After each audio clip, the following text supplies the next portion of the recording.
Hey guys, Tay here and welcome to another Call of Duty Ghosts video for you today. Now I've got for you what I think is the best class setup for Call of Duty Ghosts, and I've taken a bit of time making this. I know a lot of other people have just whacked them out there the day the game came out, but honestly there's no point in that because they haven't played enough of the game to get a good feel of all the weapons. So I've taken my time, gone through quite a few of the more popular weapons, and honestly I think this class setup you'll really like, and it's the one I prefer, it's the one I play with most, so let's just jump into it right now. So this is the class that you can see on screen. It's an assault rifle called the MSBS, and it actually starts off as a 3-round burst weapon, but I've never used it as a 3-round burst. I just whacked it straight up into fully automatic mode using the fully automatic modifier add-on that you can put, the attachment that you can put onto the weapon, and it makes this gun an absolute beast. Let me tell you guys, it's one of those guns that you don't expect because it is a 3-round burst weapon, but people forget that you can add that modifier on to make it a fully automatic weapon, and it just takes it to a whole new level, seriously. Other than that, I just added a foregrip onto the weapon because changing it from a semi to a fully automatic actually does kick up the recoil quite a bit, so putting that grip on there helps keep that nice and low. As you're going to see on screen, it is pretty good at long range, but it's at its best when it's at its like mid-range level. That is when it's at its best, but its main advantage, I would say, over other weapons in this class specifically is that it has got massive diversity. It's very flexible, and it makes it the perfect weapon for Call of Duty Ghosts because the maps in Call of Duty Ghosts are very varied. At times they can be very small, but a lot of the time you may have noticed they are pretty big. You know, they're a lot bigger than some of the previous maps that we've had in previous games. This gun is absolutely perfect for it because it can cover a lot of the different areas. It is equally as good as medium range as it is at long and short. It will win you those head-on 1v1 battles that you come into in the close quarter combats, but it will also allow you to pick out targets at long ranges as well. That is what I love about this weapon. The only things I don't like about this weapon are the slightly clumsy, cluttered iron sights. I feel like there's a little bit too much going on down there around the bottom and the edges especially, just blocking a little bit too much, but you can just get around that putting a red dot sight on. And also at really long range, if you're shooting, you will get a little bit more recoil than you bargained for, so do use kind of like just burst it like you will do with a 3-round burst weapon. Just do that and you'll be fine. But yeah, that's normally just for the super long range things. You probably do that anyway without even knowing. So yeah, let's move on to the secondary weapon now, which I've chosen. It's pretty much the only one that you can choose because the other lot aren't too great. So I've chosen the PDW pistol, which is the only 3-round burst pistol, the only one that isn't single fire. So yeah, it's 3 burst, it's better than the rest of them, and it's not great. I jumped into a combat match against the bots here because I don't normally online get a lot of kills with it, so I just jumped in.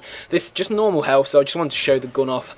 Normally kills them in 1 in the head or 2 bursts in the body mostly. From long range it's not great, but you know, it's the best weapon going out there for the secondary. So yeah, that is that. The tactical and lethal grenades, pretty much up to you what your personal preference is. My personal preference for the tactical grenade is what you can see on screen, the concussion. I don't know, it's just standard, it's old school, I just like what it does. The lethal, I'm not too sure about which one's my favourite at the minute, so I've just gone for the standard grenade, but of course you can change it up there to what you want.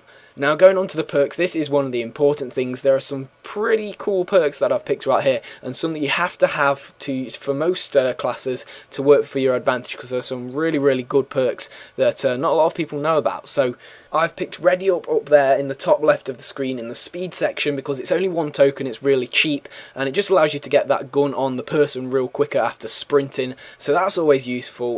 We got down in the stealth section, worth 3 squad points, is the perk Off the Grid. Now this basically hides you from all the UAVs and the sonar pings, which is a perk which I've also picked, but I'll talk about in a minute. So yeah, it hides you from that stuff and lets you get around the map a little bit easier. I know a lot of people, especially at the start, are going to have those satcoms up because they're just default, can't bother to change them, so there's a lot of them running, especially at the start of the game. So get this perk on, you'll get hidden from those sonar pings and those satcoms, and yeah, it's going to make your life a little bit easier. So the next perk that I've picked is called Amplify, and basically it allows you to hear the enemy footsteps really loud. So this is especially useful if you're a headset user. If you are, you've just got to have it. It's one of those perks. It is absolutely, you will not be able to live without it once you've used it. It's like having an extra sense. You can hear people exactly where they are, pinpoint where they are. If you know they're coming around a corner, you can kill them before they even know that you're there because you can hear them, you've heard them, and it's just an absolutely amazing perk. I'm pretty sure they'll patch it to make it a little bit worse or less good, because it's just amazing at the minute, and I'm loving it. It's just like having an extra sense. It's like knowing that someone's round the corner just because you can hear them. It's just amazing. If you're not a headset user, I don't know how good this perk will be. You can of course try it out. You can test it out in the offline, so you don't use any squad points up, wasting points on it. I don't know honestly how good it is without a headset, but just try it out, it might be good. So the last perk that you can see at the bottom of the screen is called Ping, and basically upon killing an enemy you activate a sonar ping that goes out like a little mini radar around you and detects enemies within a certain radius of you around the map. So basically if you've just killed someone and there's someone standing behind you, it's going to activate a mini UAV essentially, and you're going to be able to see them on your minimap as a red dot. So that is also useful. Not a lot of people actually use that, so it's a really useful perk. All these perks I think are really good, especially if you've got a headset. You've got to have that amplify perk in there. It's really good. I hope you've enjoyed this class setup. Give it a go. This gun, honestly, I've used a lot of assault rifles. That seems to be the best class of weapon to use for the maps, and this is the best assault rifle that I've used. So just try it out. It's really good. I really like it. Of course, it is only my personal opinion, but it does the job for me. So thank you very much for watching, guys. Put any comments you got in the comment section down below. How do you get on with this weapon? Are you going to try a different weapon? Do you have any other favourite weapons? Put them in the comment section down below. A quick like, as always, would be really appreciated. Subscribe for loads more COD Ghost news, and I'll see you all in a bit. Ciao.